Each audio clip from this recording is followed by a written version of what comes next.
Go ahead.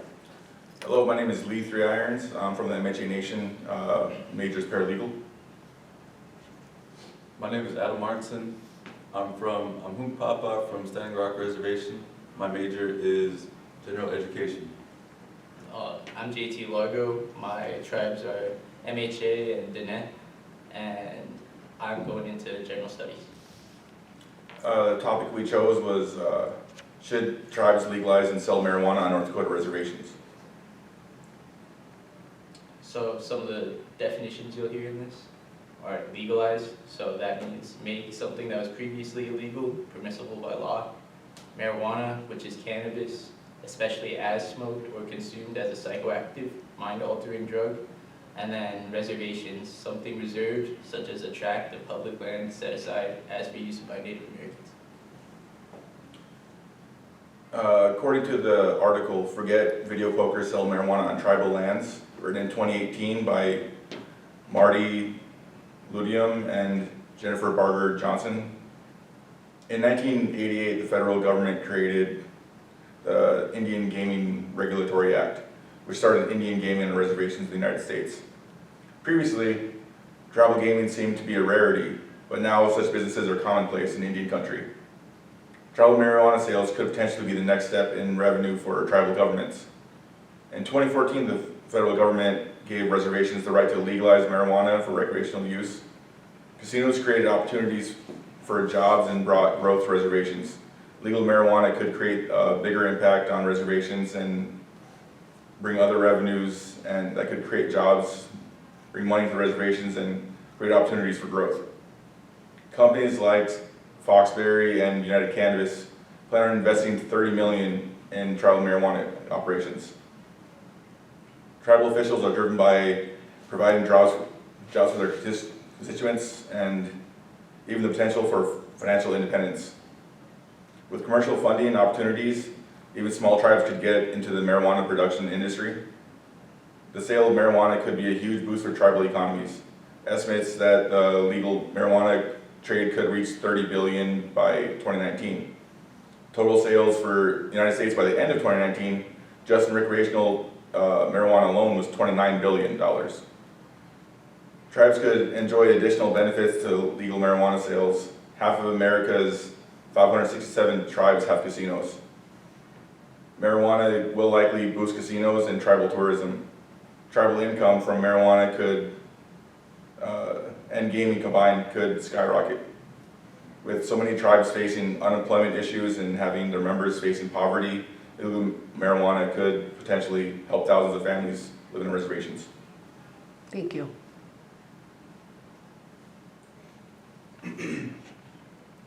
According to the article, Minnesota tribes may soon create cannabis off reservation by Corin Hoggard and Zach Wilson. The legalization of marijuana shouldn't be a big topic or focus in the reservation. There's a lot more issues and important steps that the reservation needs to focus on in order to make it a better place for young adults and the new generation of Native American kids to thrive and have the resources for education and the help to go further in life than most reservations can offer. But it seems there are big corporations that want to legalize marijuana on tribal lands.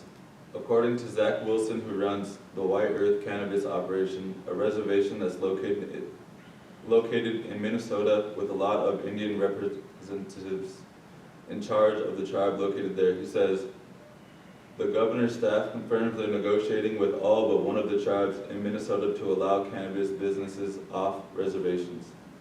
It's an ongoing fight for big cannabis companies to achieve the goal of having it legalized on Native American lands.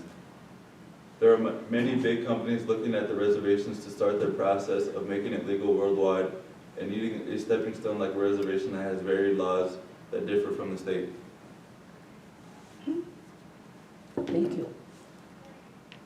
So, as the world continuously progresses and changes, our tribes will have to do the same to survive and adapt in the modern way of living, all while preserving its own cultural identity and people's future. These Minnesota tribes, according to Brooks Johnson of the Star Tribune, decided to take action by taking initiative and making the decision to bring in more revenue for the tribe itself along with its enrolled tribal members by opening Minnesota's first few recreational cannabis stores. The fourth tribe to do so opened its cannabis dispensary doors this past July at Treasure Island Casino Resort, greatly increasing the amount of traffic from non-tribal citizens, being that Treasure Island Casino, the Prairie Island Band of Potawatomi, is closest between all the other tribes to Minneapolis and St. Paul, aka the Twin Cities. And it is currently the only one that is open and offering recreational cannabis. To go with the extra foot traffic, they are also vastly increasing the cash flow, along with supplying their tribal members who may use cannabis for medical reasons, a safe and easy way to attain what they need. When asking the local tribal government, they explained that they hope to use this as a starting foundation for tribal financial sovereignty, all while being able to use any profit to put back into the community for any future endeavors or projects. Although they are the fourth tribe to open their dispensary doors in Minnesota, they are all reaping the same benefits from adapting and seeking out new ways for their community's revenue intake. Red Lake, Leech Lake, White Earth, and now Prairie Island are leading the charge for new tracts of income for the Northern Plains Native people and showing other tribes that they too could have a new path to financial security. Thank you. Yeah. All right.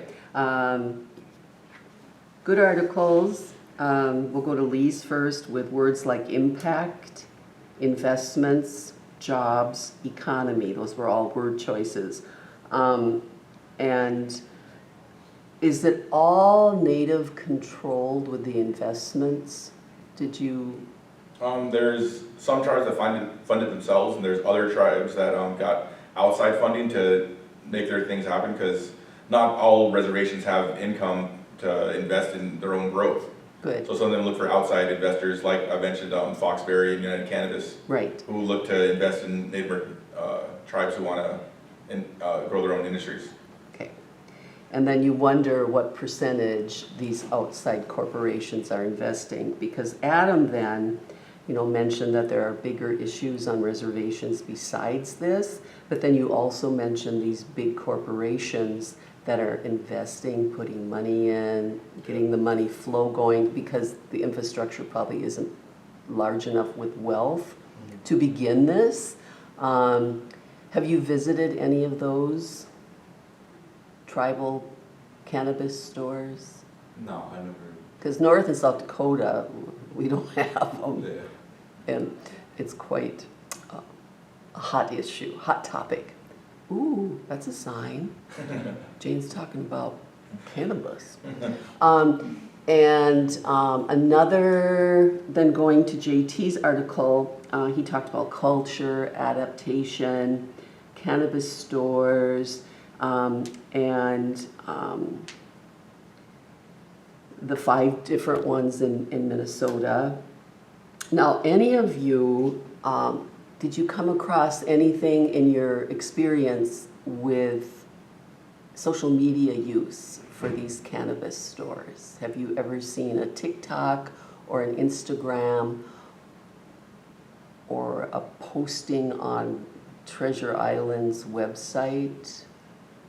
Have you ever, yeah. The only thing I've seen is the Facebook news coverage when the first store opened in Minnesota on tribal lands, and the line of vehicles was like a mile long. Was that Red And- Lake? Yeah, and, they sold out of all their stock in the first day, so they had to go and get more from their distributors and walk back up the next It couple days emptied, later. it emptied the dispensary, the store got emptied. Yeah, we had a group discussion on this a year ago in the fall, and they commented on that particular episode, so. So you talked about the 5, and they were White Earth, Treasure Island, Red Lake, Leech Lake. oh, Leech Lake Oh, is, and Red Lake. yep, okay, so the northern plus the southern. Are those 5 in competition with each other? I would think Leech and Red, because they're in the northern tier. To be honest, the article, when they talked to like the government officials, they almost thought of it as like a solution to financial sovereignty Yeah. for all Native people, and Yeah. so I felt like they're almost recommending it to other tribes. Okay, so more of a brotherhood. Yeah, And, I would say. and a, respecting Or, yeah, clans, that More kind of so thing. like advocating for it. Yep, So. just to make the money. Yep. Increase and help the infrastructure. Good.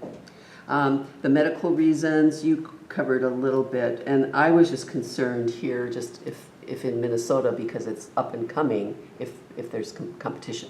Usually with business, there's competition. It doesn't matter if it's cannabis or soda pop or Bud Light, there's competition. Okay.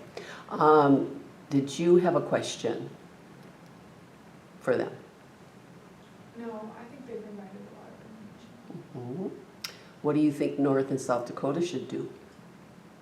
They should be more like Minnesota. Well, yeah, how many years do you think it will take for these two states? If ever? Doesn't North Dakota vote on it? Yeah, they vote, they vote. every year. But doesn't mean it's gonna happen though, just Yeah. because South Dakota voted in a couple years ago and the governor shut it down anyways. Yeah, and now she can't even visit the tribes. She's Yeah. not welcomed. Mhm. She probably sends a drone over maybe. She's but- the only governor in the United States not allowed on reservations, Yeah, interstate. and she's probably proud of it. Mhm. She's not real bright. Yeah. Yeah, I lived in South Dakota 10 years, so I'm aware of what happened there. Anyway, all right, we are at 11. Anything else you want to add? To add to your competition thing, I think it'll probably have more competition if it's, or when it gets legalized recreationally everywhere in Minnesota. Mhm. So I feel right now, it's probably like advocating brotherhood, but once that point hits, it'll probably turn more into competition and less of that. Right. Did you find out prices for It product? varies For place. product? Yeah. Okay. Like would Leech Lake and Red Lake be less expensive than the Twin City, Treasure Island? You know what I mean? I feel- Location I feel location would come into play, especially for Treasure Island, since it's so close to. and They populated. could Yeah. charge more because they have less to drive for people. Yep, People are willing to pay a little more to drive less. yep, yeah. So that would be interesting to do, just to find out what charges are at one versus more rural reservation. And I'm sure the study's already been done, because those are just things I think about as a consumer. Who, where do you go? Well, Red Lake sold out in a day, so people from North and South Dakota are at Red Lake. Yeah. And maybe Canada if they allow it, but, all right, anything else? One thing I know that North Dakota tries to have to deal with is the North Dakota government and how they would react to a tribe actually legalizing it and trying to sell it themselves. Because the state regulates all kinds of licenses, so they can suspend those licenses. Because the tribes still need to go to the state for a gaming license, Mhm. they also need to go to the state for an alcohol license. So the state might suspend those in retaliation if this tribe decides to legalize marijuana or anything like that. And I used to said before that, I know South Dakota said that if any of the reservations on there legalize it themselves and they try to transport anything in to the reservation, the state patrols will be out there to stop any shipment of any kind of THC or marijuana contraband because it's illegal in the state. So they would stop it because it's illegal to transport on state highways technically, so they'd be within their rights to stop them, so North Dakota could do the same thing. So it becomes a lands of lawyers and Yeah. law enforcement. And another thing that was in the article I read was, so the first part of it was just the complications of it and cons, and then it went to the pros later on. And in the first part, one thing I was talking about was the liabilities of it. And from a legal aspect, if someone non-native on the reservation gets high and they drive or something like that, would the tribe be liable if they got in an accident or whatever? But the same thing can be said about alcohol. That if someone came on the reservation, went to the casino and got drunk and left, the tribe wouldn't be liable for that, the casino wouldn't be liable. That'd be the only person's personal choices. The same can be argued for marijuana use. If someone does something on marijuana or whatever, Yep. that would be the same argument for alcohol. Okay. All right. Anything else? Judges, juries, law enforcement, lawyers. Okay, good job. Thank you. It was